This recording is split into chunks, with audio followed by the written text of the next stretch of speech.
Now at 5, could 4 Herkimer County school districts be closer to becoming one? Voters will have their say this Thursday, but tonight we pose your question to the people in charge of the 4 school districts involved in an historic merger plan. A special News Channel 2 forum begins now. Good evening. Thanks for joining us. I'm Kristen Copeland. And I'm Steve McMurray. The year-long study of the opportunities and challenges of a possible 4-school merger is complete. The boards of education for each school district support the plan. Now it's in your hands. Tonight we welcome the superintendents from each of the 4 school districts involved. Now included in this study, how to structure a single district encompassing Frankfort Schuyler, Ilion, Mohawk, and Herkimer. That's right. Now, many of the questions that are coming in, there's a picture of the 4 superintendents, and we'll meet them momentarily. Many of the questions that are coming in are logistics questions. Now, here's a closer look at the maps we showed you back in November. There would be one pre-K through 4th grade building in each of the 4 current school districts. An upper elementary school consisting of grades 5 and 6 in the current Herkimer High School building, a middle school in the current Frankfort Schuyler Central High School, and 1 high school, grades 9 through 12, in the current Ilion High School building. The administration building, meanwhile, would be in the current Mohawk High School or Jarvis High School. Joining us tonight, Ilion School Superintendent Cosmo Tangora and former Ilion Superintendent and interim superintendent for the Herkimer School District, Gary Tuddy. Also, Joyce Caputo joins us, the superintendent of the Mohawk School District. Welcome. And Bob Reyna, the head of the Frankfort Schuyler School District. Thank you all so much for being here, trying to get the facts out right now. And ever since the study was released in November, News Channel 2 has been inundated with questions. And tonight, as Kristen said, we hope to bring you all or as many of the facts as we can. Because after all, on Thursday, that's when the straw vote is. Polls are open noon to 8. You must be 18 years or older and live in one of the 4 districts involved. You do not have to be a registered voter. So the question is, where are you voting? If you live in Frankfort Schuyler, you vote at the high school in the old gymnasium. In Herkimer, you vote in the media center at the high school. Mohawk residents will vote in the Jarvis High School lobby. And in Ilion, taxpayers should head to the main entrance of the high school. So now, without further ado, let's get to some of the questions that you out there have submitted via email, via Facebook, even the old-fashioned way through the telephone. And we're going to start with Cos Tangora from Ilion. The first question, Cosmo, where are we now in the process? Because we have viewers thinking that this is a done deal and the merger is a goal. So what needs to happen to move forward, Cos? Well, at this point, each of the 4 boards of education have passed a resolution that simply states that the 4 communities will move on to the straw vote, which will take place on this Thursday, the 19th of January. All 4 communities would take part in this public referendum with straw vote on the 19th, and if all 4 approve it, then it'll move forward to a binding referendum on the 29th of February. All right, Joyce, now I'll ask you, what was the driving force behind this process? This study was funded by the state, so is the driving force really state aid? Are there other economic factors, maybe a combination of many factors? Our boards of education decided that they needed more information of what the opportunities would be for students, and from that they found that there would be more enhanced academic opportunities, and also there is a fiscal opportunity for our taxpayers, our voters in the 4 school districts.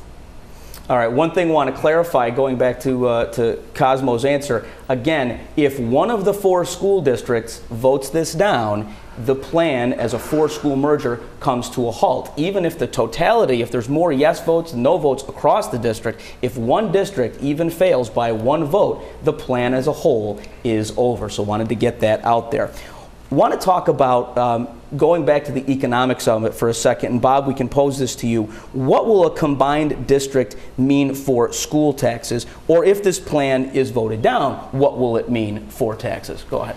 When the SES consulting group prepared the study that is under consideration right now, they factored in current operating budgets as well as the state aid that could be forthcoming to the new district. And in their calculations, they determined that for schools, Frankfort, Herkimer, and Mohawk, there could be a reduction of approximately $329 in the school tax bill when compared to the current school year. There were not projections made for subsequent years, but for the current school year of approximately $329 reduction. A little bit different with the Ilion School District only because the financial situation is different. The Ilion School District will see a bit of a break, but not quite the same as the other three. And Gary, I want to end with you for this block, and Kaz, if you want to jump in about the Ilion situation as far as not getting a big break, you can do that. But Gary, I want to talk to you a little bit about when Joyce answered it's both economy and opportunities. You've worked in several of the districts involved as well as other districts. Opportunities for students is certainly something that you've seen as you go in different places. Right, and it's really, in my mind, it's number one. In many minds, the tax break is very important. We have a lot of senior citizens who just cannot be taxed anymore, and our government has looked at that, our state government.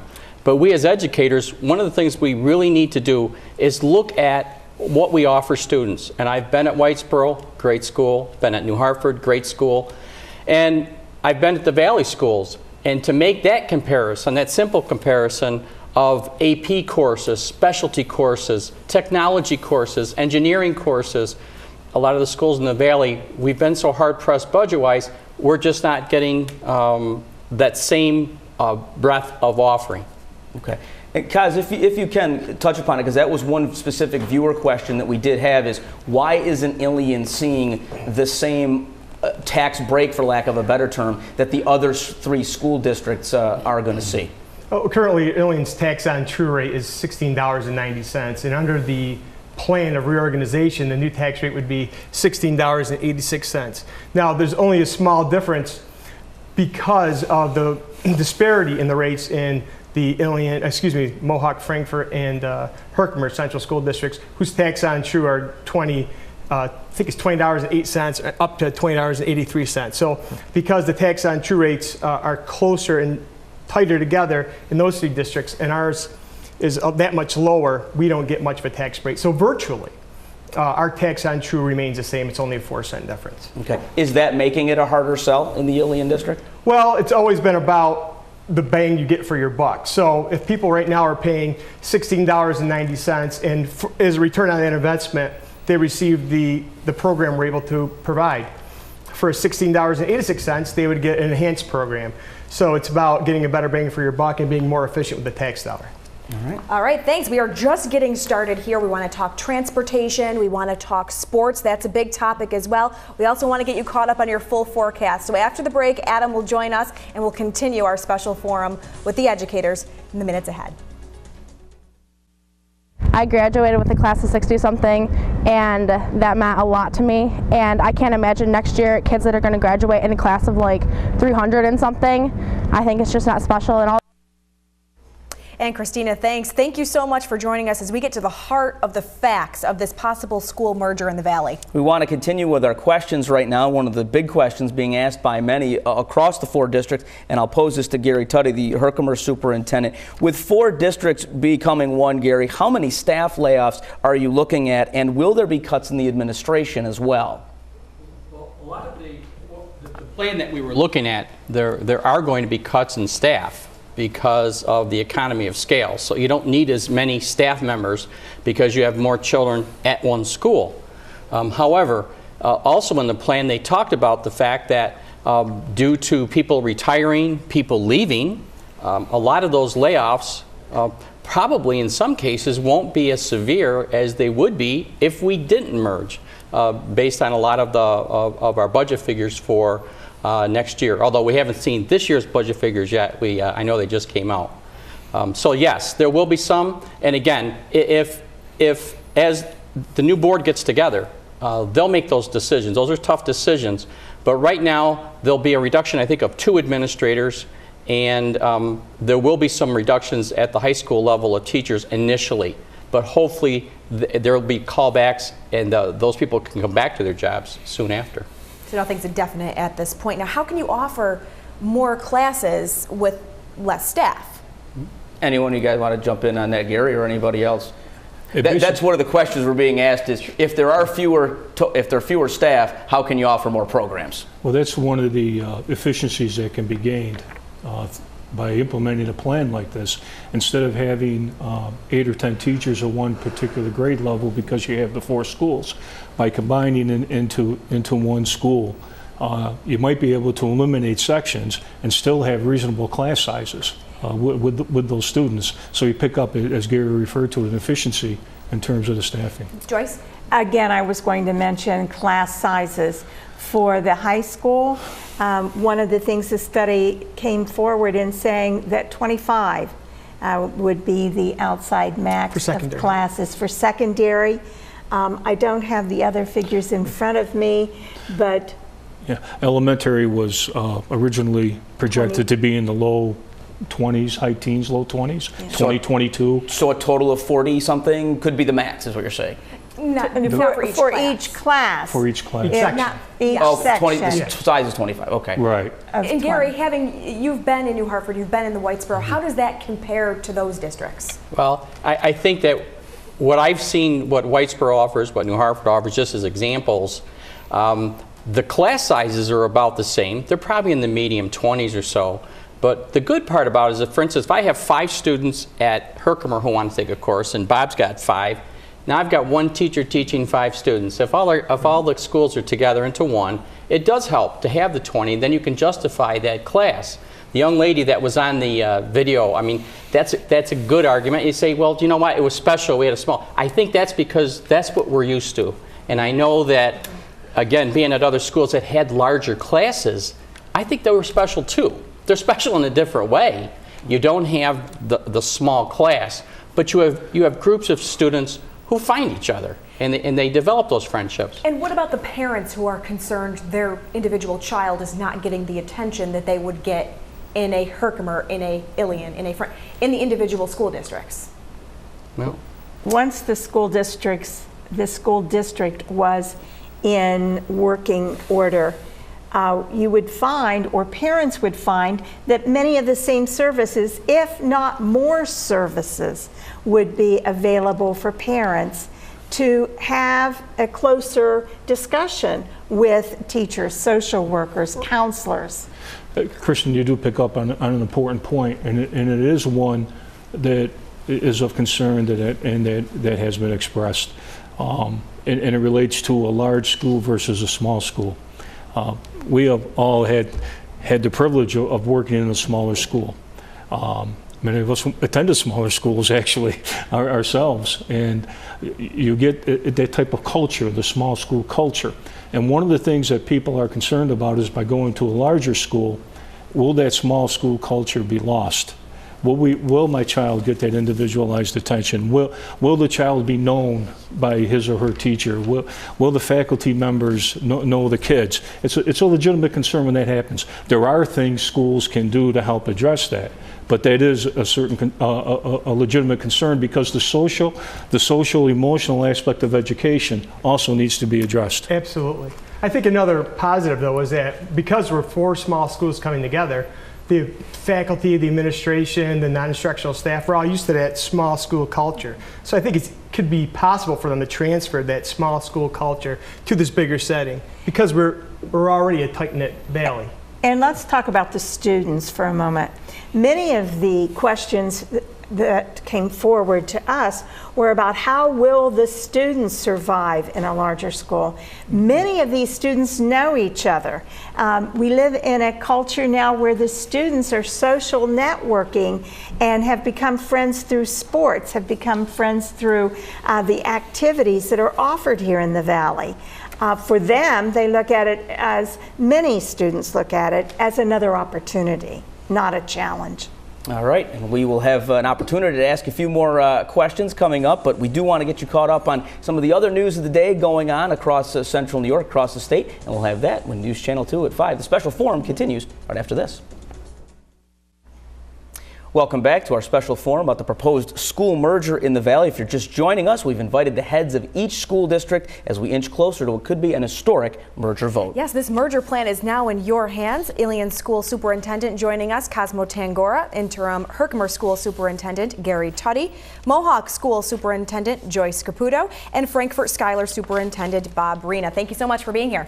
Now, one of the hot topics that we've also been inundated with questions is, as far as this merger is concerned, is transportation. You now have 4 or several municipalities involved going several different places. So the question is, some of you have your own buses, others contract out. What is the transportation and the busing plan? And I guess based on the rotation, I'll start with Joyce Caputo from Mohawk. Joyce, explain to the folks out there how this is all going to work. According to the information we gained from the plan, many of the students would be transported from their home with a similar age or grade level.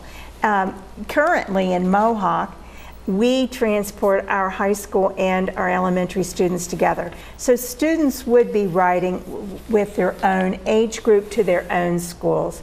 As far as how long students will be on the bus, it could vary anywhere. The average looks to be 40 to 45 minutes. Yet in Mohawk, some of our students right now ride the bus for 45 minutes because of the distance they live from school.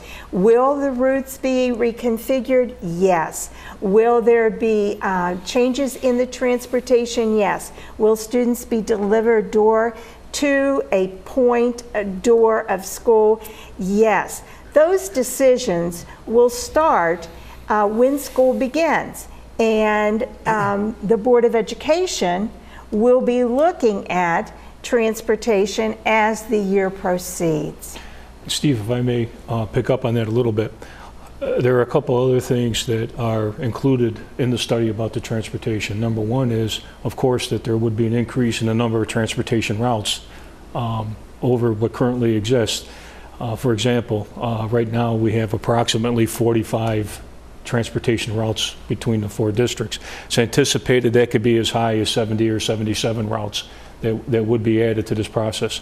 The other thing is that when you look at how we provide transportation, two of our districts have contract transportation with Bernie Bus, and the other 2 districts have their own transportation that they have within their school district.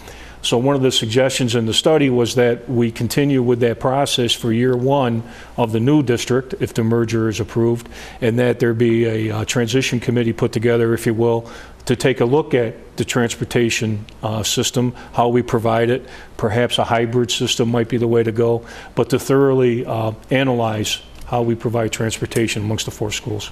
Bob's point about there being more runs is something we really need to address, because there will be a significantly greater cost to transportation in the newly merged district than we currently have, to the tune of over $1 million. So right around $1 million more it'll cost the new district to transport kids than it currently does. But we pick up, that's one of the areas where we're not as efficient as we currently are. But when you take in the whole reorganization in the aggregate, we become more efficient. But I want to be clear, because it's something that people have asked me time and time again. And the answer is that transportation will cost $1 million more in the newly configured district.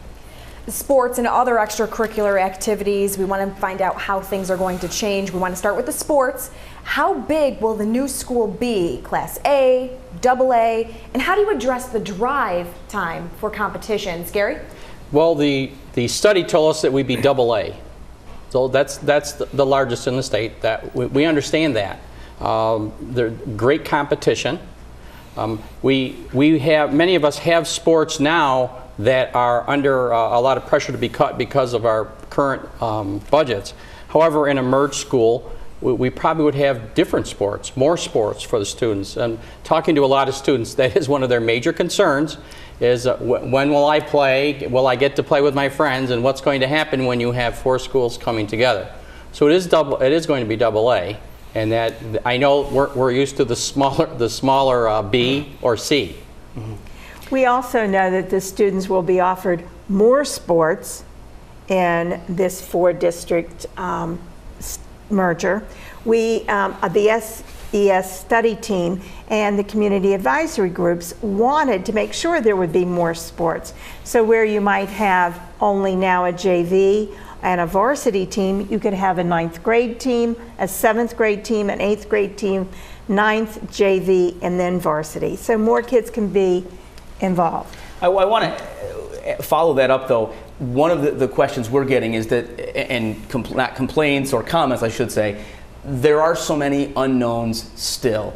And so whether it be sports, extracurricular clubs, arts, music, what have you, there's the potential to have those. Right. But it's difficult at this point to say we will have this, because you almost have to wait till the school year to start to make that a reality. Is that correct? That's right. I mean, if you look at the study provides a roadmap for a new Board of Education of what the program could look like and what all the possibilities are. So if you look into the study and you dig into the data, it really does lay out what the artistic, what the athletic, what the academic offerings would be.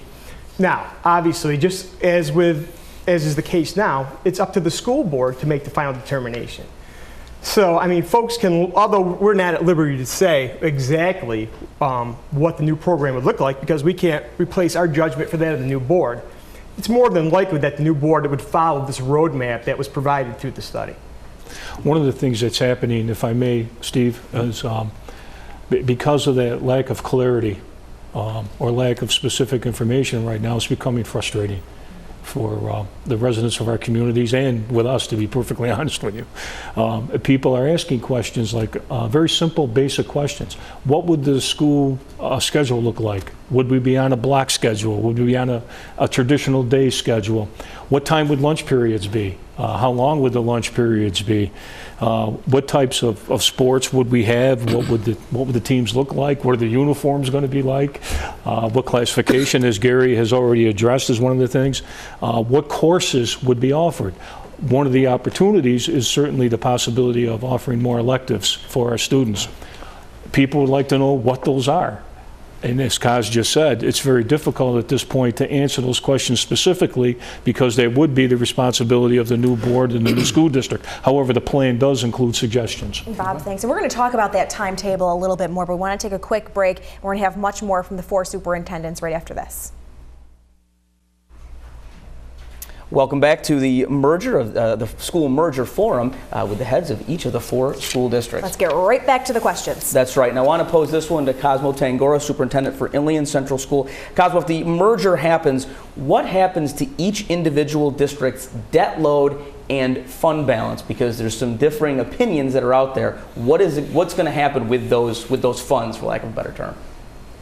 Because each school district, in a sense, dissolves and a new district is created if there is a reorganization, all the fund balance and the debt that exists individually in each of these districts gets consolidated into one. So you add all the debt that we have together, and that's the debt of the new school district. You take all the fund balance that we have, and that's the fund balance for the new school district. Yeah. So does that leave you in a better place or worse place than you are now? Well, I believe it leaves us in a better place, and so does the study. I mean, actually, there's a plan put together in the study specific to debt, where we're actually able to pay off our debt through the schedule, through the proper use of reorganization incentive aid, to pay off our debt in a better time frame than we would individually, in a more efficient time frame. And we're taking 4 boards of education. What's the makeup of the Board of Education going to be with one school district? The new Board of Education would consist of members that are at-large members. There will not be a quota per district in terms of the of representation on the board. So when the votes takes place, the persons will be elected as at-large people. There won't be 2 from Frankfurt, 2 from Ilion, 2 from Herkimer, 2 from Mohawk, whatever the case might be. So they are at-large. Because the concept is there's one new school district. So individually, those separate school districts don't exist. We all represent, or the new board would represent all the children of the new district. If the 4 district merging goes forward to the February 29th vote, at that time it's a binding vote. It's a yes/no vote. At that time also, the question is asked, what would the school board be? A 5, 7, or 9 school board? Right. The question is also asked, what will the term be for the members of that school board? After that, after the vote, if it is a 4-district merger into one, there would be a vote for the members of the communities of Ilion, Herkimer, Frankfurt, and Mohawk. Okay, so that because that's one thing we were talking about. Yeah. There were some rumors out there that because Ilion is the largest, that it would be 5 spots for Mohawk, 4, but that it's everybody along the 4 districts votes, and the school board is chosen. And to recap, and we'll get to this a little later on, the straw vote, as Joyce was mentioning, that's going to be on Thursday. If each school district, all individual school districts have to pass this for it to move to that binding referendum vote, which is going to be on February 29th. So again, Thursday is going to be the straw vote. The official vote is going to be February 29th. If it passes, If it passes. coming this Thursday. When we come back, what happens if it doesn't pass? We're going to ask each of the superintendents what happens in their district if Thursday is a no. We're back after this. Thanks for joining us for our special forum on this possible merger plan in the Valley. At this point in the forum, we want to know what happens if this plan doesn't go through. That's right. We've heard from the 4 superintendents about what could happen if it does, but we want to hear what happens if it doesn't. We'll start again with Ilion's Cosmo Tangora. Cosmo? We have a short-term goal and a long-term goal. Our short-term goal would be to, retrench and put a budget together for the 2012-13 school year. And the board will have a lot of work to do looking at the governor's runs that came out today and looking at the cash flows that we'll have in terms of fund balance at the end of the year and see how we're going to close the gap that we're going to have between revenues and expenditures. Our long-term goal would be then to look at the data that was collected through the study and see what our next move would be in terms of some other form of reorganization. All right, Joyce Caputo, I'll go to you next. One of the things that's out there, and Cosmo, you can answer back if you need to, is kindergarten on the table. If the budgets have to be cut so much, is kindergarten, other things like that on the table? Joyce, go ahead. Just as other school districts throughout the state, we are looking at what would have to be eliminated that are non-funded mandates that we have. There, as we discussed at our forums, music, art, kindergarten, extracurricular activities, athletics would be all looked at by our boards of education in the short term to put a budget together for next year. Kindergarten per se, it would be hoped that we could look at a half-day kindergarten if we can't afford to have a full day. But again, as Cos just said, we have to look at our revenues and we have to look at our expenditures and we have to look at the school district as a whole in order to move forward with our budget for next year. Gary Tuddy, in Herkimer, one of the PowerPoint presentations said you're looking at over a dozen layoffs if this doesn't go through. Is that still valid? Well, a lot will depend on what the governor's budget is, and that's what we use. One of the things I've been trying to be careful of is, and it's hard when you're asking us these questions, and we're on TV, we're not supposed to be biased. So we're trying to give out facts. So if we say something positive, it sounds like we're for it. What we're trying to do is look at both scenarios. We've already put together our budget in Herkimer. We're just waiting for the governor's numbers to put them in. So we've got together a mock budget. When you hear kindergarten, it's one of those things where it is non-mandated. It would be one of the last things that we do because it's so vital. Our teachers work so hard now. We have kids with a lot of special needs that come into our classrooms. To cut kindergarten would be one of the worst things that we could possibly do. But as soon as this, if this didn't go down, we're meeting the very next day to talk about what our next steps are. And then on Monday, I'm meeting with my administrators to talk about where we go from here. And Bob Rena, finally, last year at this time, it came out that it was necessary budget-wise to close the West Frankfort Elementary School. What type of deficit are you looking at in this coming year? And closing a school isn't an option to try and make up the difference. What's the plan then? Yeah, we've already started looking at a potential budget, as my colleagues have, for next year. And when you look at anticipated revenues with the anticipated expenditures, again, as Gary said, waiting to hear what happens today, which is a key part of this puzzle, we're looking at approximately $800,000 difference between expenditures and revenue. Now, so that would mean that some very difficult decisions would have to be made, not only by the Frankfort Schuyler Board of Education, but by all of our boards as we go through the budget process.